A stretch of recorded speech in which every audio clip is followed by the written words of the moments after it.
ವಿಚಾರಣಾಧೀನ ಕೈದಿಗಳ ಅವಲಂಬಿತರಿಗೆ ಸಂರಕ್ಷಣೆಗಾಗಿ ಅಗತ್ಯ ಕಾನೂನು ನೆರವು. ನಗರದಲ್ಲಿ ಹಿರಿಯ ಸಿವಿಲ್ ನ್ಯಾಯಾಧೀಶ ಕಾಂತ್ ಕುರ್ಣೆ.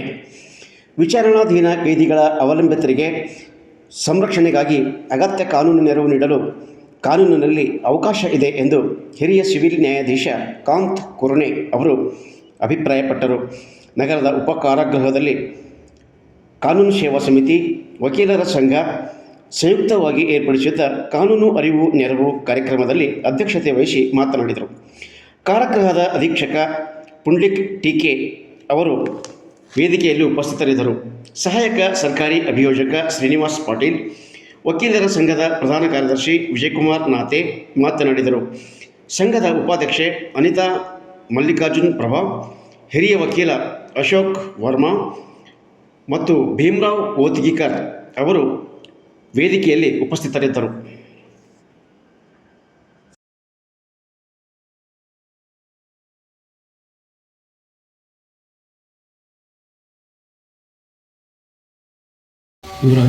ಇವರ ಸಂಯುಕ್ತ ಆಶ್ರಯದಲ್ಲಿ ಈ ಕಾರ್ಯಕ್ರಮವನ್ನು ಹಮ್ಮಿಕೊಂಡಿದ್ದೇವೆ. ವೇದಿಕೆ ಮೇಲೆ ಆಸನರಿರುವ ಮತ್ತು ಈ ಕಾರ್ಯಕ್ರಮದ ಅಧ್ಯಕ್ಷತೆ ವಹಿಸಿಕೊಂಡಂಥ ಶ್ರೀ ಪುಂಡ್ಲಿಕ್ ಟೀಕೆ ಅಧ್ಯಕ್ಷಕರು, ಉಪ ಕಾರ್ಯಗೃಹ ಕುನ್ನವ, ಅತಿಥಿಗಳಾದ ಶ್ರೀನಿವಾಸ್ ಪಾಟೀಲ್ ಸಹಾಯಕ ಸರ್ಕಾರಿ ಅಭಿಯೋಜಕರು, ಅತಿಥಿಗಳಾದ ಮಂಜುನಾಥ್ ರೆಡ್ಡಿ ಅಧ್ಯಕ್ಷರು ತಾಲೂಕು ಕಾನೂನು ಸೇವಾ ಸಮಿತಿ ಮತ್ತು ಇನ್ನೊಬ್ಬರು ಅತಿಥಿಗಳಾದ ಶ್ರೀಮತಿ ಅನಿತಾ ಎಂ ಪ್ರಭಾ ಉಪಾಧ್ಯಕ್ಷರು ತಾಲೂಕು ಕಾನೂನು ಸೇವಾ ಸಮಿತಿ ಹಾಗೂ ಶ್ರೀ ವಿಜಯಕುಮಾರ್ ನಾತೆ ಕಾರ್ಯದರ್ಶಿಯವರು ವಕೀಲ ಸಂಘ ಹುಮ್ನಾಬಾದ್. ಅತಿ ಮುಖ್ಯವಾಗಿ ಈ ಕಾರ್ಯಕ್ರಮದ ಸಂಪನ್ಮೂಲ ವ್ಯಕ್ತಿಗಳಾದ ಅಶೋಕ್ ಎ ವರ್ಮಾ ಹಿರಿಯ ನ್ಯಾಯವಾದಿಗಳು ಹುಮ್ನಾಬಾದ್ ಅವರೆಲ್ಲರಿಗೂ ನಮಸ್ಕರಿಸುತ್ತಾ ಹಾಗೂ ತಮ್ಮೆಲ್ಲರಿಗೂ ಈ ಕಾರ್ಯಕ್ರಮಕ್ಕೆ ಸ್ವಾಗತವನ್ನು ಕೋರಿ ಎಲ್ಲರಿಗೂ ನಮಸ್ಕರಿಸುತ್ತಾ ಇದನ್ನು ನಾವು ನಮ್ಮ ತಾಲೂಕು ಕಾನೂನು ಸೇವಾ ಸಮಿತಿ ವತಿಯಿಂದ ನಾಲ್ಸಾ ಡೈರೆಕ್ಷನ್, ನಾಲ್ಸಾ ಅಂದರೆ national legal service authority, supreme ಕೋರ್ಟಿಂದ ತಮಗೆ ಈ ಸಾಮಾನ್ಯವಾಗಿ ತಮಗೆಲ್ಲ ಗೊತ್ತಿರುವ ಹಾಗೆ ಕೆಲವೊಂದು ಪ್ರಕರಣದಲ್ಲಿ ವಿಕ್ಟಿಮ್ಗಳಿಗೆ ಪರಿಹಾರ ಕೊಡ್ತಾರೆ.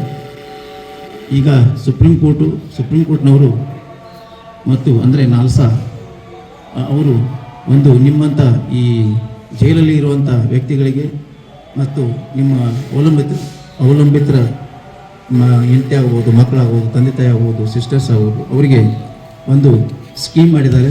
ಆ ಬಗ್ಗೆ ನಮ್ಮ ಸಂಪನ್ಮೂಲ ವ್ಯಕ್ತಿಗಳಾದ ಅಶೋಕ್ ವರ್ಮಾ ಅವರು ಹೇಳ್ತಾರೆ ಈ ಕಾಯ್ದೆ. ಅದೇ ರೀತಿ ಇದನ್ನು ನಾವು ಈ ಕಾರ್ಯಾಗೃಹದಲ್ಲಿ ಕಾನೂನು ಅರಿವು ಮತ್ತು ನೆರವು ಕಾರ್ಯಕ್ರಮವನ್ನು ಆಚರಣೆ ಮಾಡಿದ್ದೇವೆ. ತಮಗೆ ಗೊತ್ತಿರುವಂತೆ ಕಾನೂನು ಸೇವಾ ಸಮಿತಿ ಮುಖ್ಯವಾಗಿ ಇಲ್ಲಿ ನಮ್ಮ ಕಾರ್ಯಾಗೃಹದಲ್ಲಿ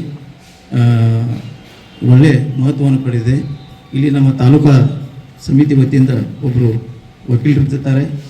ಅವುಗಳು ತಮಗೆ ಏನಾದರೂ ಲೀಗಲ್ ಅಸಿಸ್ಟೆನ್ಸ್ ಅಂದರೆ ಕಾನೂನು ಏನಾದರೂ ಸಲಹೆ ಬೇಕಾದರೆ ಅವರು ವಾರದಲ್ಲಿ ಒಂದ್ಸರಿ ಬರ್ತಾರೆ,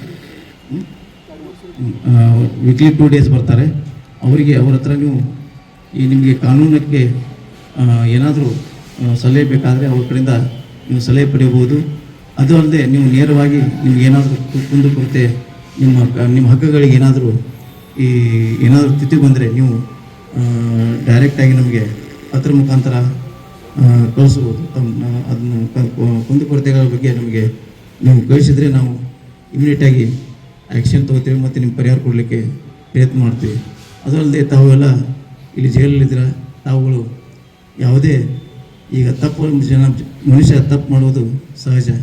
ಸೊ ಅದನ್ನು ನಾವೆಲ್ಲರೂ ಆ ತಪ್ಪನ್ನು ತಿದ್ದುಪಡಿ ಮಾಡಿಕೊಂಡು ಹೋಗಬೇಕು. ಈ ಕಾರ್ಯಾಗಾರಗಳು ಹೇಳ್ತದೆ, ನೀವೆಲ್ಲರೂ ಒಳ್ಳೆಯ ರೀತಿಯಿಂದ ಇದ್ದು ಒಳ್ಳೆಯ ರೀತಿಯಿಂದ ಸಮಾಜ ಕಟ್ಟಬೇಕು ಮತ್ತು ಒಳ್ಳೆಯ ರೀತಿಯಿಂದ ನಿಮ್ಮ ಕುಟುಂಬವನ್ನು ತಪ್ಪಾದ ಘಟನೆ ಸರಿಪಡಿಸ್ಕೊಂಡು ಹೋಗ್ಬೇಕಂತ ಹೇಳಿ ನಮ್ಮ ಕಳಕಳಿ ಮನವಿದೆ.